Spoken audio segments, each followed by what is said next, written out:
Yeah, I know, Mama. I wouldn't sound on Dad because he's a barber. It's just that I know where he's coming from. Mama, a college education is not something that you get just so as you can get a better job. No, an education is a tool, Mama. It's a tool you use to help your people. Hey, man, you coming?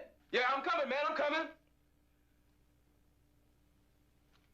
See, Mama, Dad wants me to play it safe. He wants me to join the system. If I did that, Mama, I'd be turning my back on everything that I believe in. I guess you're right. We always taught you to stand up for what you believe in. Say what I had to say, man. People who live in glass houses just ought to be cool, that's all. If you got something to say, why don't you just come out and say it?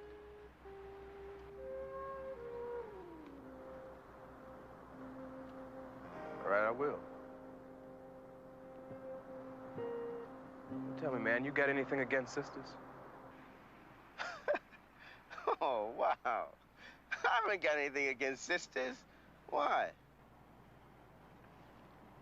How come I ain't never seen you uptown with no chicks then? Yeah, so? So there's a whole lot of boss sisters out there, man. Can't you find one? Hey, Gideon, look, I don't know what you're talking about. You wanna know what I think? I think you're afraid of sisters because you can't deal with them. Yeah, that's right. You the kind of dude who winds up marrying white. You probably got some gray chick on the side right now. What you think about that? I just think you're one crazy nigga. That's what I think. You run into some dynamite smoke or something? Because if you did, give me some. So I can be crazy like you. Well, do you? Do I what? Do you have a white girlfriend? Hey, look, man, I don't know what you're talking about. Booker, why don't you stop playing games, man? Now, you were seen going down to Terry's with a blonde. You were seen at the Boondocks with a blonde. So I go out with a white girl every now and then. What are you getting so excited about? It's not your business. It's highly personal. I happen to dig a certain quality in a chick, and I haven't met a sister that I could groove with, that's all.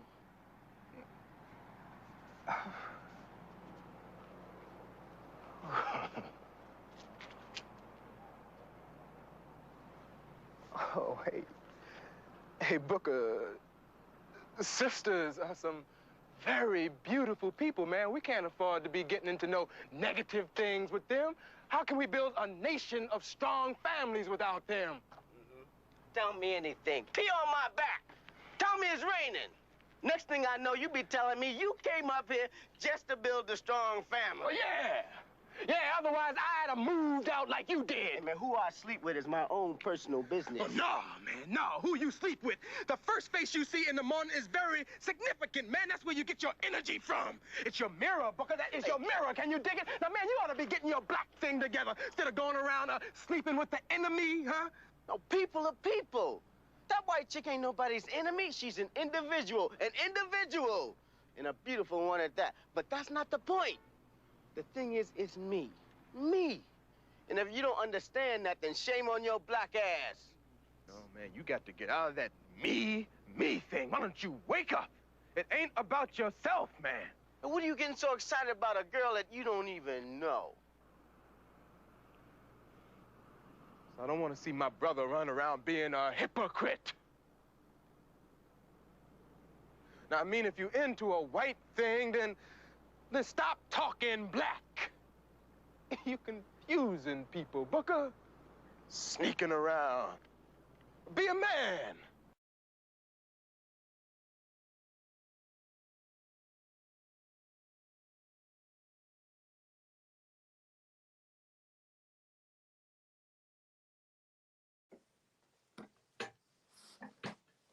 Peace and blessings, everyone. Welcome to another segment, an episode of Adult Contemporary Hip Hop Uncovered. I am your host, the Incomparable Redd Fidel. And I want to take this time to give a pledge of allegiance to hip hop. I pledge allegiance to the united minds of hip hop and to the powerful message messages for which it stands. One music, under God, indivisible, for liberty, justice, peace, and equality for all. And with that said, we opened up with a powerful movie clip with Glenn Turner, and I don't know the other guy who was in there, and but I thought it was very imperative for us to play that clip because right now that's a very hot topic today. There's a man on YouTube right now that's really causing a commotion and really bringing some light or shedding some light on some things that were in the dark for a long time as it relates to black men and black women. The guy is really talking about really sisters and their over expectation, or shall I say expectations, of attaining a man of higher value. If anyone knows of the man, then you know who I'm talking about. I don't want to mention his name because this is not that show. This is my show. But I will say this. I had the opportunity to actually, I'll say, listen to one or two of the videos or view them. And it was interesting because with as many points I disagreed with, I agree with some of the points that were made. Our women, we need them. Our women are women that have actually been through, if not worse, but equal to the atrocities and conditions that we have been to as well. One thing I can say is that with that fact being known, was unknown or was known in very little is the fact that black men and African men have suffered the same atrocities and trials and tribulations as our women have, not just now, but in the days of enthrallment and in the days of slavery and in the days of Jim Crow. If not, we probably have, I will say that we probably have even endured more or have encountered more because even to this day, we're still being persecuted, prosecuted, and executed at alarming rates. And the thing about it is it's being done to us right in front of you on video, on TV. And still no justice is truly being done or being carried out for these things or these atrocities or what I say these killings and murders and assassinations that are taking place on America's black man on her soil today. I didn't want to get so deep into the subject matter or topic because this is a music platform, and that music being adult contemporary hip hop, which I represent and which I am a strong catalyst in the movement. There are other artists other than myself who are doing adult contemporary hip hop, but I am really pushing the brand and I'm pushing the envelope to make this not only a genre of music that is to be taken seriously, but a genre of music that has now created its own platform and it has created its own wave to where now we can have more mature and older hip hop artists who are well into their adulthood lives actually have a station, a place, and a platform to not only have their music heard, but also to have their views heard and their views felt. So that's what this podcast and this station and this time represents. Wow, just thinking back on that clip, I would like to segue back to the fact that I said that I took a listen to um, the guy's YouTube channel. Now, one of the things that stuck out to me was the black woman's inflated expectation about what she desires in um, her man. And I don't want to be. I don't want to. What I won't do is put all black women in the same pot. So I won't say the black woman. I'll say some black women that I heard on that particular platform. And it amazed me because I too was in the dark about what it is that black women really, I would say, want and what they versus what they expect. there were some women that really had some very, very solid points that I truly agree with them on. And it was like, powerful, sister. That's what I'm talking about. Because at the end of the day, we are nothing without our women. And likewise, they're nothing without us. But the sad reality of it was so many women got on there who were very disillusioned. And that to me was the light bulb moment for me and for so many other men that are watching and that are tuning into that platform on a daily basis. That is a light bulb for us women. I mean, and I say us, and I say for us, I say women talking to you. That is light bulb for us, my sister, because so many of the women got on the platform and they really have a distorted view as to who we are, which makes me say that, you know what I want to start doing is actually including in my show a a segment called Can We Talk? And Can We Talk will be something that addresses the unity, the disunity, and the functionality as well as the malfunctionality amongst the black man and black woman in America today. Because if we don't really come together, and if we don't get it together, we're going to be annihilated as a people, economically, socially, psychologically, and spiritually. You know, history and time and this open enemy that we have amongst us that governs this particular corporation we call America or the United States of America Inc. has really done a great job and fine job in dividing us, not only as a people, but dividing us as a family and as a couple and as genders. It's very interesting when you see that. And I'm not saying anything that's not new. There's so many people who have spoken on the topic and have expounded on it. And but I'm just going to add my piece to it and add my color to the canvas of it. It's incredible to me that we don't know each other. And Sister Shahrazad Ali has been saying this since 92, 91, 90, back as 89. When she came out with her book, The Black Man's Guide to Understanding the Black Woman, and also her book, The Black Woman's Guide to Understanding the Black Man. And there was so much ruckus and fuss that was caused by that book as she toured nationwide, just pretty much trying to open the eyes and get us to have open dialogue with one another to see if we can come together in terms of unifying, in terms of building our nation.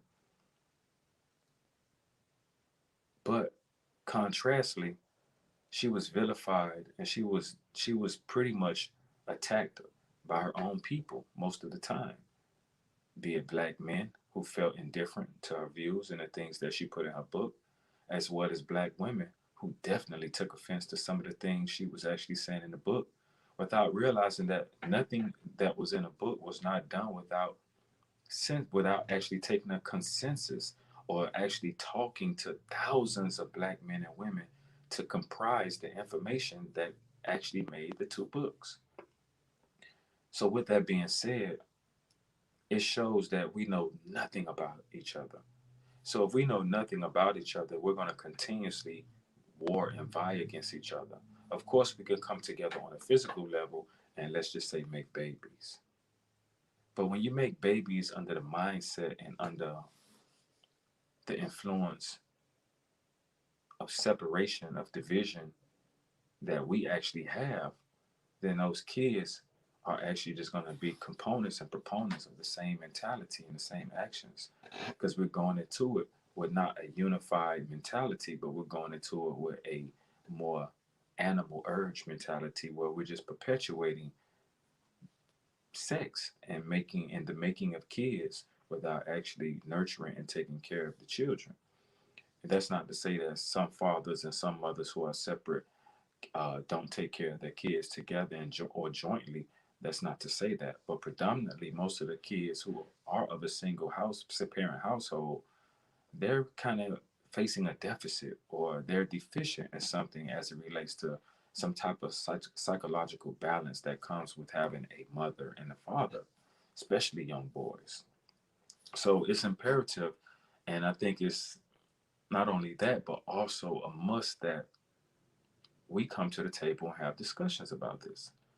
There was once a time where music was our mother and it was our father. I would say that, and I say that with all sincerity because for me, for me, hip hop not only opened my eyes when I was young, but it actually acted as a surrogate for me. And I didn't realize that until I got older and was able to actually reflect back and think back on, what made me get into hip hop.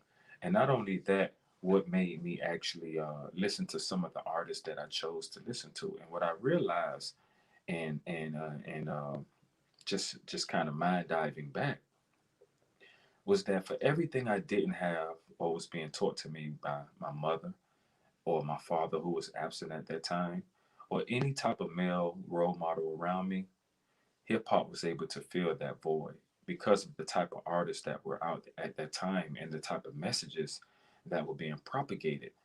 So it's like it was so much positivity. It was so much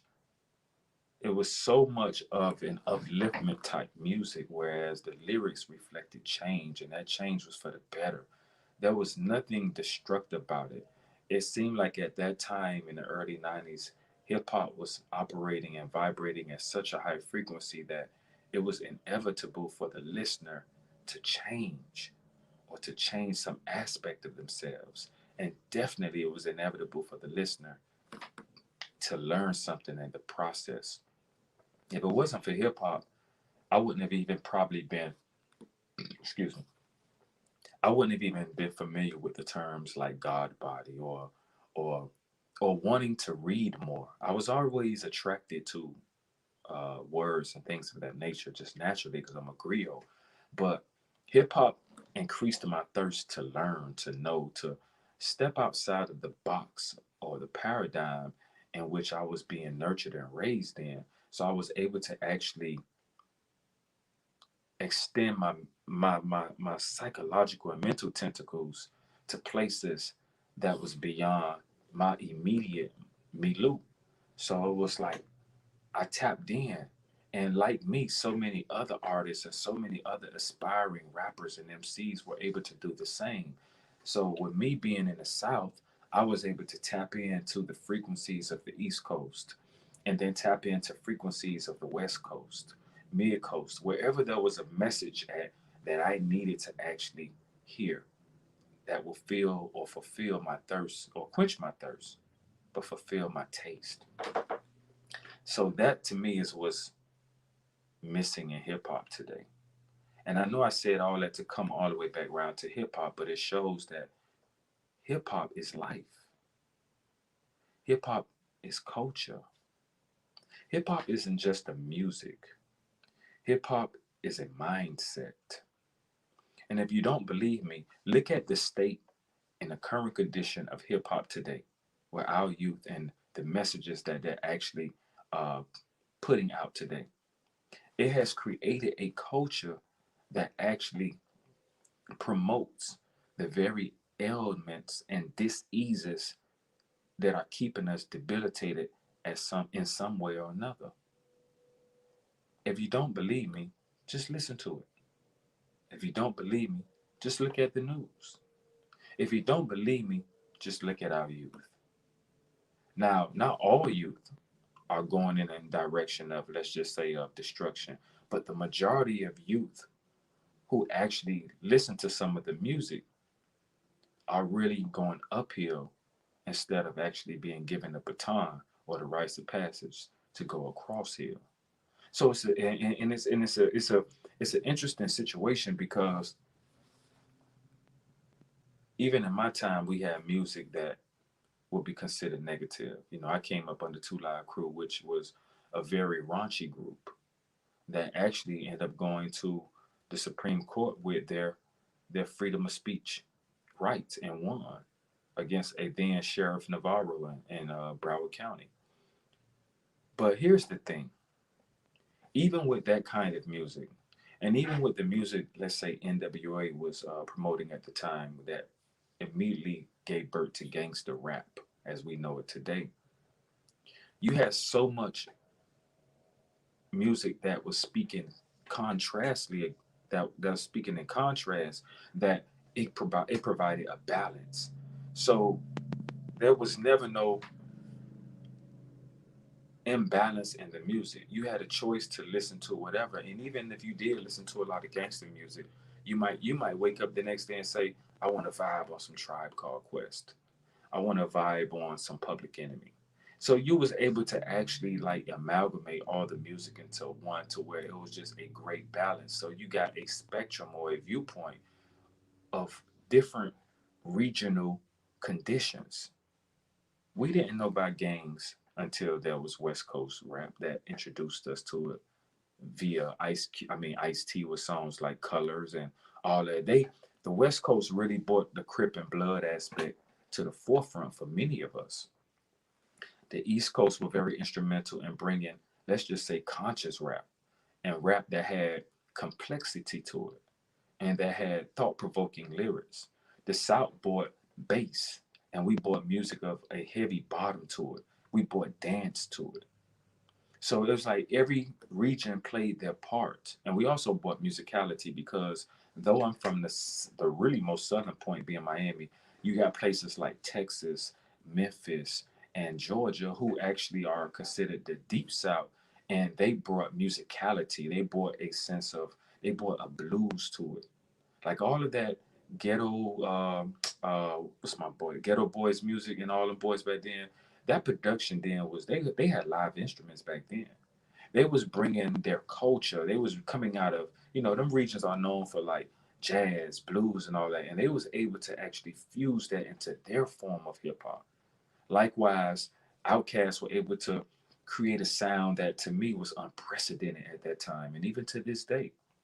And then you had 8 Ball, MJG. They had their sound, and you had uh uh what's my guy's name with Pimp C and UGK. So everybody had their sound and their own music. So it just made it such a great boiling and melting pot, or a buffet of sounds. But now the music has been condensed to one frequency on a mainstream level, that is, to where now you're forced to only get programmed to a certain sound. So if that sound is now controlled, and that sound is actually now laden with lyrics that that don't add value to your mental progression, but your mental digression, then now it becomes dangerous, because now it has become an imbalance, and that imbalance creates dis-ease. And it's a dis-ease that you don't even see, but you don't feel, but you see being played out every day. And that's why now we as a people, we got to reclaim our music. We got to reclaim so much that it first starts with reclaiming our families. Fathers reclaiming their queens. Women reclaiming their kings. We have to come back home. We have to have that discussion. We have to have that uncomfortable dialogue.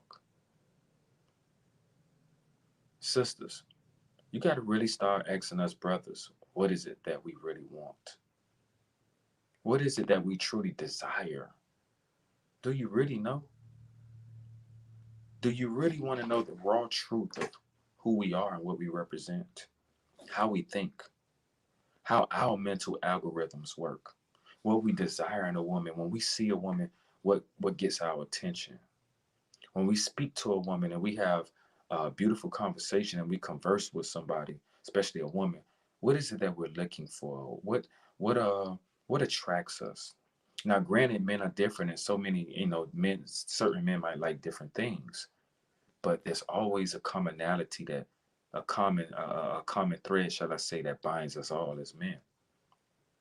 It's now time that you ask these questions so you can be better equipped and better prepared to get a man, but more so maintaining and keeping a man.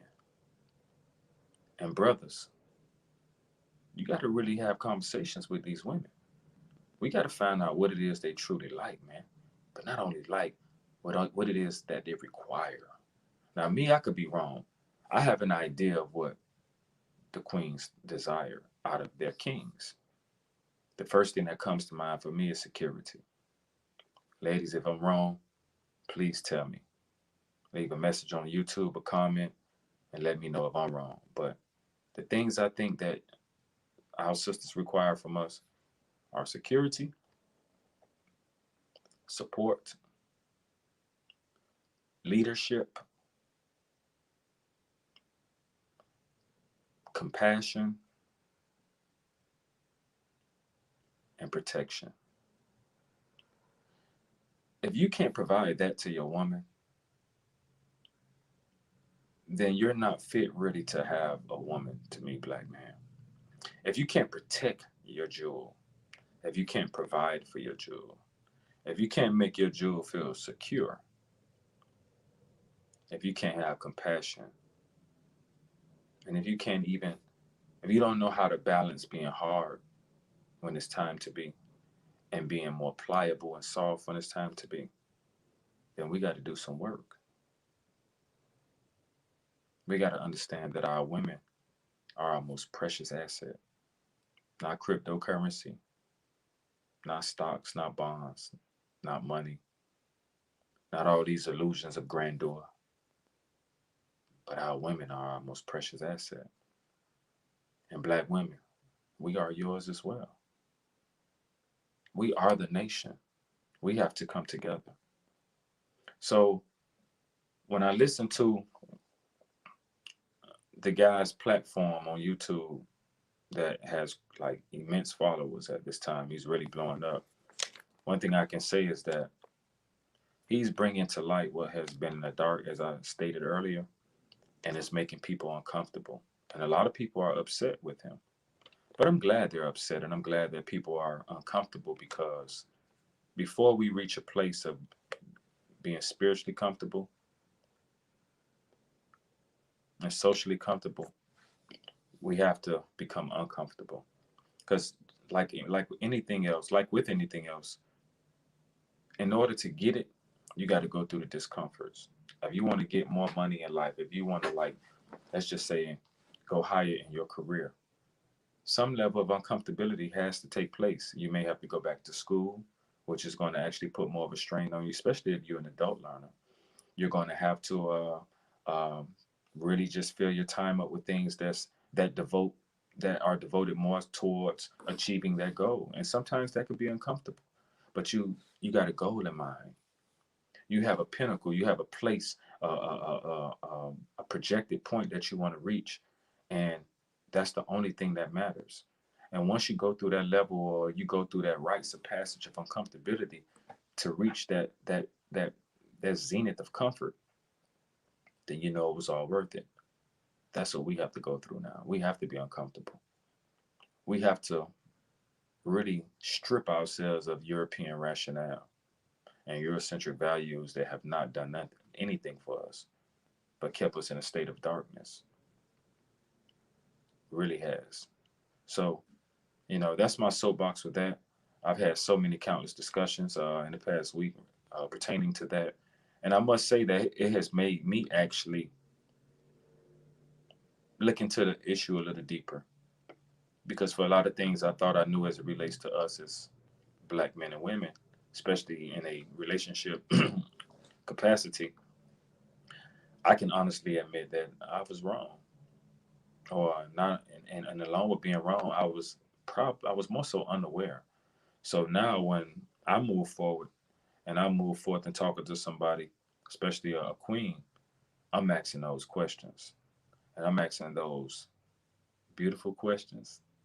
And I'm asking those not so beautiful questions. Because we need to strip the layers of delusion and illusion away in order to get to the essence of our purity, the essence of the thing that bonds and holds us as a couple, as a relationship, so we could break the holds of situationships. You know what I'm saying? So I look forward to adding Can We Talk as a small segment to this episode because we need to talk. And what I think I'm gonna do is bring more women onto the panel and more to the onto the show to give a different perspective, so we can actually add some balance to what it is we're doing. Hip hop isn't just a male music, even though it has been looked at so many years as a male dominated art form. The sisters have been in the background playing a major role for so long, and even some have been in the forefront. I mean, when you think about legendary artists, you think about you can how can you not include people like Salt and Pepper? How can you not include people like MC Light, Queen Latifah, Lady of Rage, Miss Melody, uh, Antoinette, uh, Boss? These women have played so many roles and played such an important part in the construct of hip hop, especially historic hip hop. They are true bricks and cornerstones in the building or the edifice that we call hip hop today. They are cornerstones in the universe, the university of this temple of hip hop. And we have to understand that without them, then the music is just a music that is missing something. It's missing that component of love, of balance. So it's important that we come together. We definitely have to come together. And as artists and as hip hop artists, sisters who are in the game now, that I consider great artists and great lyricists, like the let's just say the Megan Thee Stallions and who else may come to mind? Cardi B. Uh, let's say what's another young lady? She was pretty dope. Even Nicki, even God, I call her Monica Lewinsky, not Monica Lewinsky, but Nicki Minaj. I think I knew her from her mixtape days when she was Nicki Lewinsky. That's why I always think of Monica Lewinsky. But Nicki Minaj and people like that. These women are great lyricists. They're great rappers, but they use their greatness and their great talent more than often to promote a form of rap that, to me, keeps our women at a frequency that's less than acceptable on so many levels. And as mothers and as fathers, we have to kind of deal with that.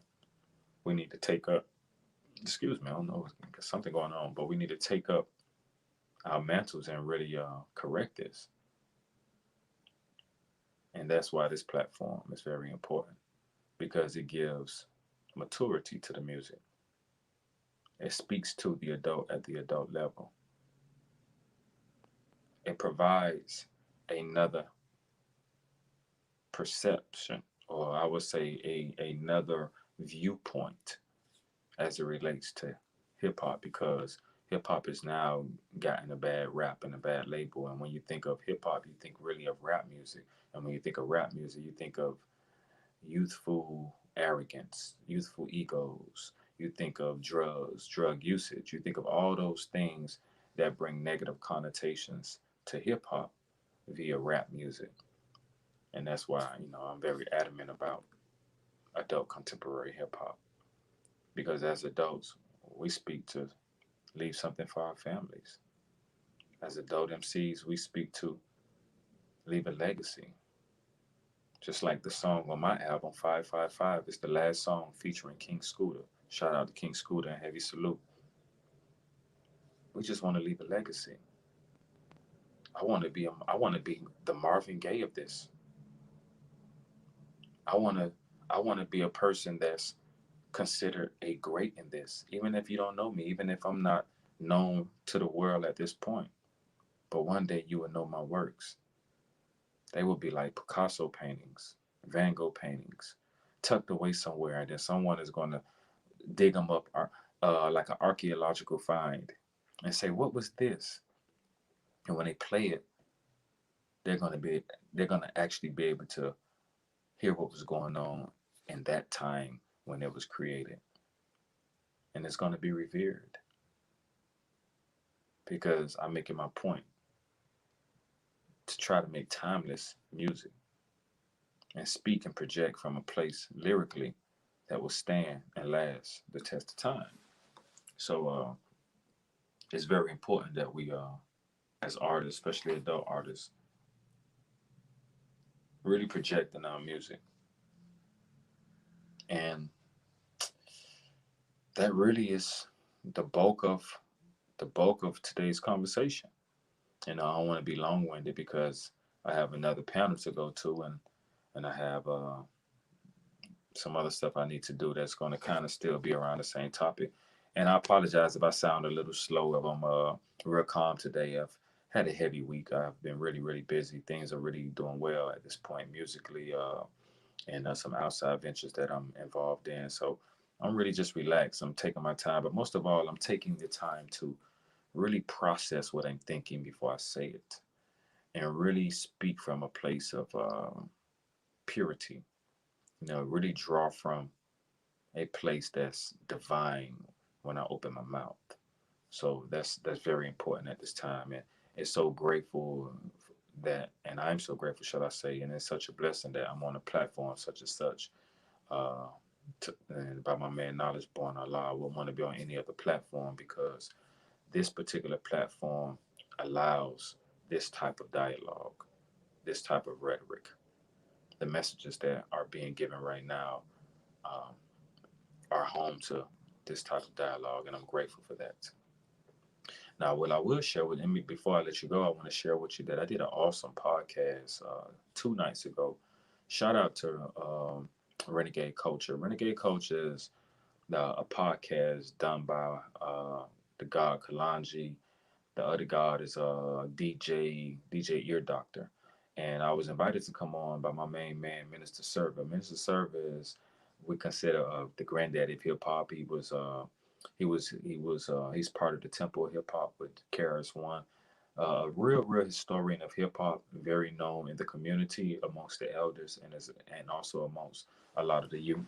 Very active. He's been for so many years, and I can with confidence call him my friend. He's been like a great mentor to me as it relates to, hip hop and the history of it.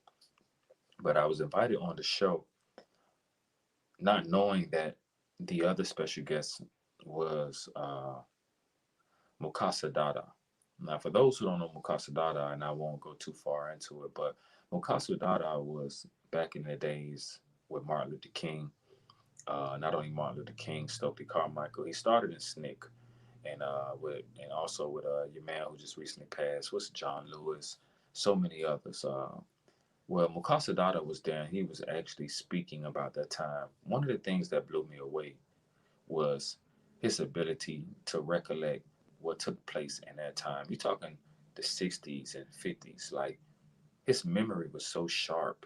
Not only was he recollecting moments, he was actually giving dates and times that had taken place. I'm talking about when him and Martin got arrested at this date and time, and him and Stokely was on this car screaming Black Power.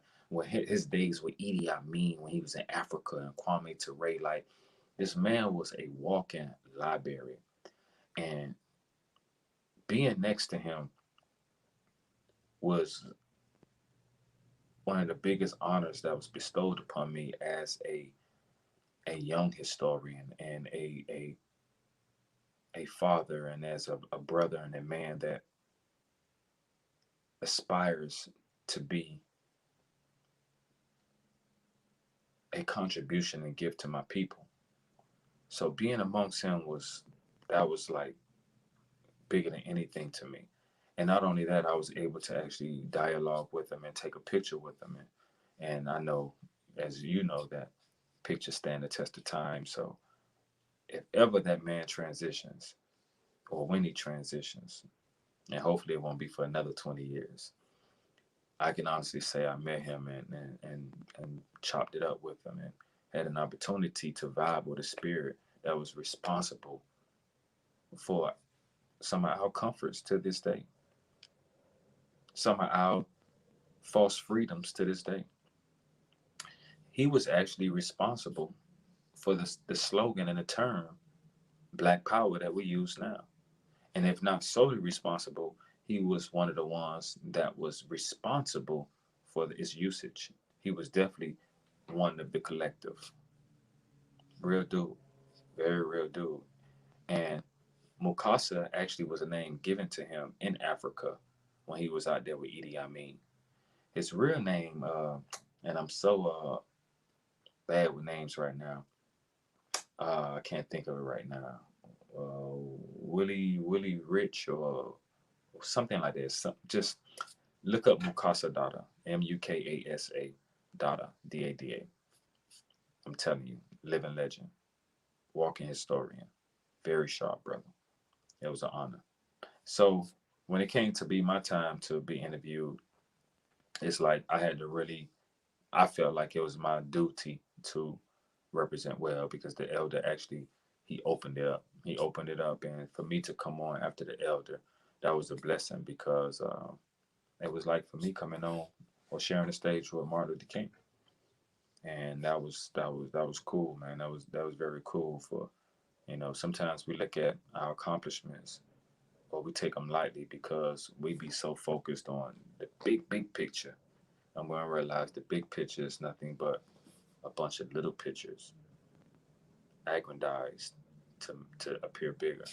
So I was able to see the little picture to feel the effects of the big picture. And that was great. So I had a great, awesome interview. Uh, I performed one song. I did my song called God Bless, which is an older song, but I thought it was very appropriate for the moment and for the time. And the lyrics are one of those. Their lyrics are what I've mentioned before. They're timeless. Those lyrics can never die because they came from a place that when I hear them a lot of times, I often say to myself, damn, what was I thinking about when I wrote those lyrics? And to be honest with you, I don't be thinking most of the time because I be channeling. I channel in and something uses me as a conduit and just to kind of scribe from the universe. Because some of the words I be saying, it throws me off sometimes as, when I'm in my mortal sense of mind. So it's very interesting. But that's what it is, people. That's what it is.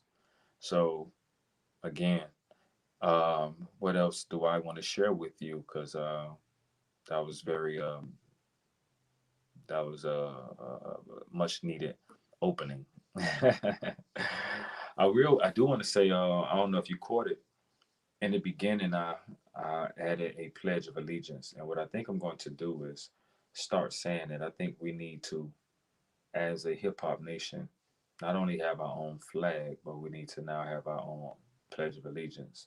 Now, what I did was took the regular pledge of allegiance, and I plugged in certain words that gave credence to the music itself.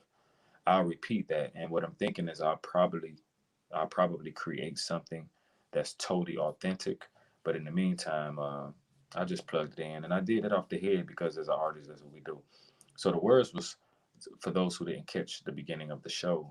The Pledge of Allegiance went like this: It said, "I pledge of allegiance to the united minds of hip hop and to the positive messages for which it stands.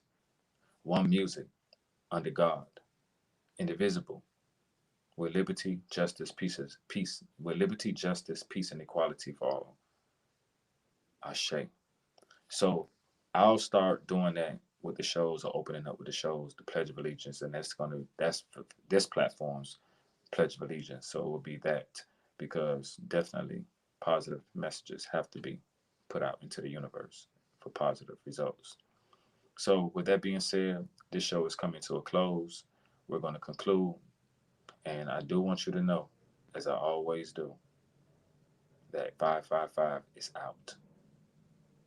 What are you waiting for? Am I not big enough for you? I'm not famous enough. That's what it is. I'm whack with these glasses on. I look like a nerd. I look corny or something. I'm not cool enough. Just get the music, man. Purchase the music. Download the music. I promise you'll like it. And the thing about it is, even though I promote adult contemporary hip hop, even if you're young, even if you're 19, 18, if you're a thinker, you will love the music. I promise you there's something on there for you. Take a chance. I dare you. Challenge yourself. Go to reddfidel.bandcamp.com. Again, that's reddfidel.bandcamp.com. One more time, reddfidel.bandcamp.com. Listen to the album. Download and purchase the album. It's only $9.99. It's only $9.99. You heard me? $9.99 for something that will last a lifetime. Don't do it for me. Do it for you. Add it to your collection. And when you get it, share it. Don't be stingy with the goodness. Then your mama teach you to share. Get the album and share it. Tell a friend to tell a friend to tell a friend. Let's make it happen, y'all. Again, thank you for sharing your time, because time is something we can't get back. And I hope that this time that you allotted me was worth it.